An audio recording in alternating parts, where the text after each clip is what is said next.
Terus Wisma Atletnya masih belum real dibuka, dalam arti sesungguhnya, dalam arti masih. Jadi ditolak 3 rumah sakit karena belum pasti COVID. Nah gimana? Isolasi mandiri, oke, untungnya isolasi mandiri. Dikasih obat, oke. Tapi obatnya itu kan obat keras. Jadi kalau sekarang ini banyak yang dokter diskusi, oh ini yang namanya VCO, yang ini apa, apakah itu fakta atau mitos? Loh sama loh, obat yang Anda kasihkan itu fakta menyembuhkan atau masih mitos? Halo, gitu ya. Karena saya dikasih obat kloroquine itu, tidak tahan. Kalau sama-sama istilahnya mitos, yang satu bisa efeknya buruk, yang apa harus yang efek buruk gitu ya. Pertanyaan saya, betul nggak kalau kurang air, ayo para dokter, para ilmuwan, kalau kurang air 4% Anda lemes, kurang 7% Anda sakit. Ayo mari kita buka, cari data, cari buku boleh. Kurang 20% Anda mati. Anda kurang 20% apapun boleh, kurang protein, kurang kalsium, kurang oksigen 20% Anda masih hidup. Tapi kurang air 20%, you die. Pertanyaan saya, kenapa di rumah sakit tidak diwajibkan minum? Halo rumah sakit, ini penting sekali. Kenapa tidak diwajibkan minum? Saya ini tidak punya pengalaman sakit, saya diinfus. Karena diinfus saya pikir tidak perlu minum. Jadi saya merasa kondisi saya drop luar biasa karena kurang air. Nah sekarang kan sudah ada penelitian bahwa ternyata kalau yang namanya orang kena COVID itu darahnya mengental, makanya dikasih heparin, dikasih aspirin. Kenapa dikasih heparin? Suruh minum, woi! Wajibkan minum, diukurin, air hangat. Halo, please deh tolong disampaikan ke semua rumah sakit, semua orang-orang dokter-dokter, please, karena ini ilmiah. Sebagai tamu hati Pak saya, dia mengatakan itu tidak ada virus corona di Indonesia ini. Gimana pendapat Bapak?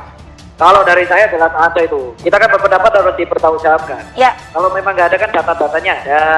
Lalu kan kita lihat di berbagai rumah sakit juga ada. Gitu. Maksudnya dasar-dasarnya dari mana? Kalau kita kan berdasarkan kan dari data, memang data di lapangan memang ada.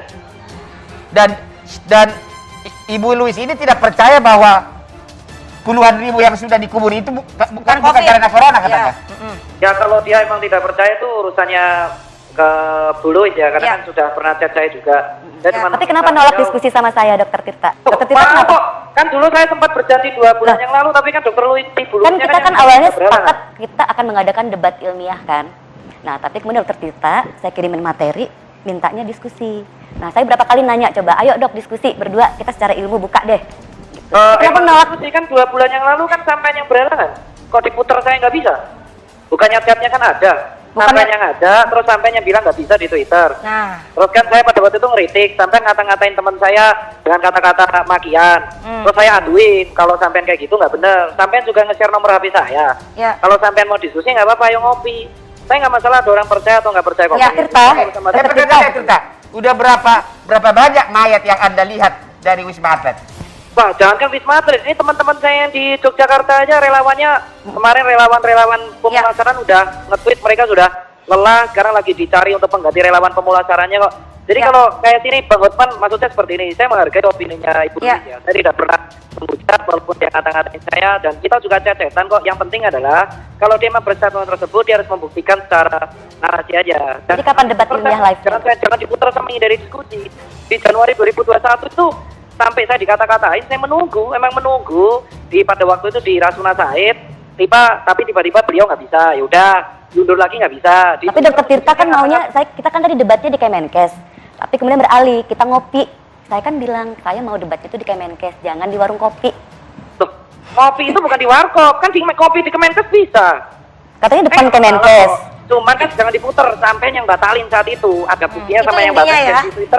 Netizen sudah ngomong, netizen pun tahu sampai yang batalin. Dan gini, kita tuh paham ya, banyak yang nggak percaya COVID itu banyak. Tapi semua orang pun paham, yang penting adalah kalau emang Ibu Louis bernarasi, terserah. Dan saya pun sudah tanya, yang saya perberat adalah silakan Anda nggak percaya, tetapi mengata-ngatai Dokter Ning, mengata-ngatai Dokter Tirta, kalau misalnya Dokter Tirta keberatan saya ngata-ngatain, kok nggak lapor polisi seperti Jaring?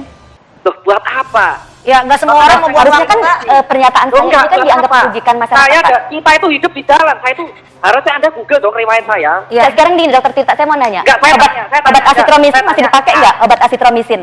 Enggak, saya tanya, enggak usah. Enggak, saya tanya obat dulu. Asitromisin masih dipakai enggak? Enggak. Gini. Kita tuh fokus di satu poin. Anda menuduh saya menghindari pertemuan. Ya. Saya menghindari apa? Kan berubah, saya bilang saya tidak mau kalau diskusi, saya mau debat ilmiah. Kabar Harian mengabarkan.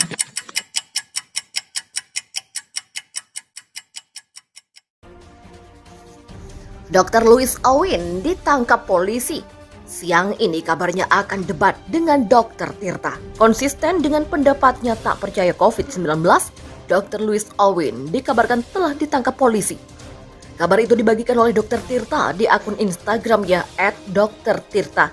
Press release terkait Ibu Louis dilakukan hari Senin di Polda Metro Jaya antara jam 13 hingga pukul 16 waktu Indonesia Barat kalau cuaca mendukung.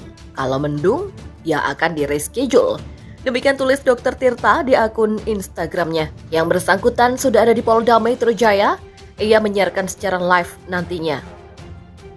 Demikian tambah Dr. Tirta. Kontroversi Dr. Louis yang tidak percaya COVID-19 ini berawal ketika dirinya menjadi pembicara di acara Hotman Paris Show. Di sana ia memberikan informasi yang mencengangkan. Salah satunya terkait pasien yang dikubur dengan tata cara atau protokol kesehatan COVID-19 itu meninggal bukan karena virus, melainkan interaksi obat. Dalam video tersebut, Louis mengatakan interaksi antar obat. Kalau buka data di rumah sakit, itu pemberian obatnya lebih dari 6 macam. Demikian kata Dr. Louis saat di video. Mengenai hal ini, interaksi antar obat, Guru Besar Fakultas Farmasi UGM, Profesor Dr. Zulis Ikawati, saat dihubungi Kompas.com memberikan penjelasan. Profesor Zulis menjelaskan bahwa interaksi obat adalah adanya pengaruh suatu obat terhadap efek obat lain ketika digunakan secara bersama-sama pada seorang pasien. Terkait pernyataan Dr. Louis yang menyebut interaksi obat menjadi penyebab kematian pasien COVID-19, Profesor Zulis menekankan bahwa tidak semua interaksi obat itu berbahaya atau merugikan. Karena sifat interaksi itu bisa bersifat sinergis atau antagonis, bisa meningkatkan atau bahkan mengurangi efek obat lainnya. Profesor Zulis mengatakan interaksi obat juga ada yang menguntungkan dan ada pula yang merugikan. Jadi tidak bisa dijadikan satu dan harus dikaji secara individual. Kendati demikian, Profesor Zulis mengatakan bahwa ketika tambahan obat yang diberikan semakin banyak, maka masing-masing akan memiliki resiko efek samping obat. Lebih lanjut, Profesor Zulis mengatakan interaksi obat dapat merugikan apabila suatu obat menyebabkan obat lain tidak berefek saat digunakan bersama-sama atau memiliki efek samping yang sama. Seperti obat hidroksikloroquine yang sempat diajukan sebagai terapi pengobatan pasien COVID-19. Efek samping obat ini dapat mempengaruhi ritme jantung jika digunakan dan dikombinasikan dengan obat yang juga sama-sama memiliki efek serupa, maka itu akan merugikan. Ada pula obat yang memberi interaksi dengan meningkatkan efek dari obat lain. Itu bagus. Tetapi kalau peningkatan efeknya berlebihan, maka itu juga akan berbahaya. Pada pasien COVID-19 dengan sakit ringan, biasanya akan diberikan obat antivirus, vitamin, atau obat anti gejala. Akan tetapi, interaksi obat-obat ini bisa dihindari dengan mengatur cara penggunaan, misal diminum pagi dan sore, atau mengurangi dosis. Masing-masing interaksi obat itu ada mekanismenya sendiri-sendiri. Sementara itu, Ketua Majelis Kehormatan Etik Kedokteran atau MKEK Ikatan Dokter Indonesia, Dr. Pukofisa Prawihora. Sementara itu, Ketua Majelis Kehormatan Etik Kedokteran atau MKEK Ikatan Dokter Indonesia, Dr. Pukofisa Prawiroharjo, mengatakan sudah memanggil Dr. Louis Owen. Pihak MKEK sudah memanggil, dijadwalkan Selasa ini. Beliau sudah terima undangannya. Demikian kata Pukofisa. Perihal kabar akan debat dengan Dr. Tirta sebagai debat yang tertunda karena sempat tidak jadi beberapa waktu lalu. Hingga kini belum ada informasi dari kedua belah pihak. Pemkab Gresik adakan vaksinasi massal. Warga diminta datang sesuai nomor urutan. Pemerintah Kabupaten Gresik mengadakan acara vaksinasi massal serentak. Warga diminta datang tepat waktu sesuai dengan nomor urutan. Beberapa kota atau kabupaten di Provinsi Jawa Timur telah mengadakan kegiatan berupa vaksinasi secara massal. Hal itu dilakukan dengan tujuan untuk mencegah penyebaran virus COVID-19. Salah satu contoh di Kabupaten Gresik, lewat postingan sosial medianya, pemerintah Kabupaten Gresik telah membuka pendaftaran vaksin gratis kepada masyarakat. Lalu di dalam postingan itu juga tertera bahwa masyarakat yang ingin mengikuti agenda vaksin gratis diharapkan datang sesuai dengan nomor urutan masing-masing. Pemerintah Kabupaten Gresik juga berpesan kepada warga supaya tidak terburu-buru untuk datang ke lokasi vaksinasi. Mereka dihimbau untuk tetap tenang karena pendaftaran vaksinasi selalu ditutup pada pukul 13 untuk setiap harinya. Terungkap, pemerintah ternyata siapkan skenario perpanjangan PPKM darurat sampai 6 minggu. Pemerintah ternyata sudah menyiapkan skenario perpanjangan pemberlakuan pembatasan kegiatan masyarakat atau PPKM darurat sampai 6 minggu ke depan. Hal itu dilakukan untuk mengantisipasi cepatnya mutasi penyebaran virus corona varian Delta. Melalui perpanjangan PPKM darurat, diharapkan mobilitas masyarakat menurun secara signifikan. Demikian diungkapkan oleh Menteri Keuangan Sri Mulyani Indrawati dalam rapat kerja bersama Badan Anggaran atau Banggar DPR RI. PPKM darurat selama 4 hingga 6 minggu dijalankan untuk menahan penyebaran kasus. Mobilitas masyarakat diharapkan menurun signifikan. Menurut Sri Mulyani, perpanjangan PPKM darurat bakal diterapkan bila resiko pandemi COVID-19 masih tinggi. Lebih lanjut, dia memutuskan penerapan PPKM darurat sangat berimplikasi kepada pertumbuhan ekonomi. Menurutnya, PPKM darurat membuat tingkat konsumsi masyarakat melambat, pemulihan ekonomi bertahan, dan pertumbuhan ekonomi kuartal 3 diprediksi melambat pada kisaran 4% hingga 5,4%. Karena itu, pihaknya akan memperkuat belanja APBN. Sebelumnya, pemerintah juga sudah menambah belanja di sektor kesehatan dan perlindungan sosial dalam program PEN.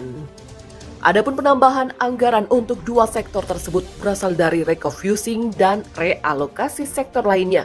Adapun penambahan anggaran untuk dua sektor tersebut berasal dari refocusing dan relokasi sektor lainnya, seperti bantuan UMKM dan koperasi, serta program prioritas.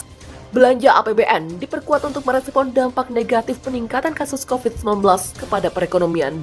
Diperlukan akselerasi vaksinasi, efektivitas PPKM darurat, dan kesiapan sistem kesehatan. Sebelumnya diberitakan pemerintah memberlakukan masa PPKM darurat dari tanggal 3 hingga 20 Juli 2021. Bahkan, bermunculan isu PPKM darurat akan diperpanjang hingga 17 Agustus 2021. Namun hal itu dibantah oleh juru bicara Menteri Koordinator Maritim dan Investasi Menko Marves, Jody Mahardi. Pihaknya menegaskan saat ini pemerintah masih sesuai dengan rencana awal di mana PPKM darurat akan dilakukan dari tanggal 3 Juli hingga 20 Juli 2021.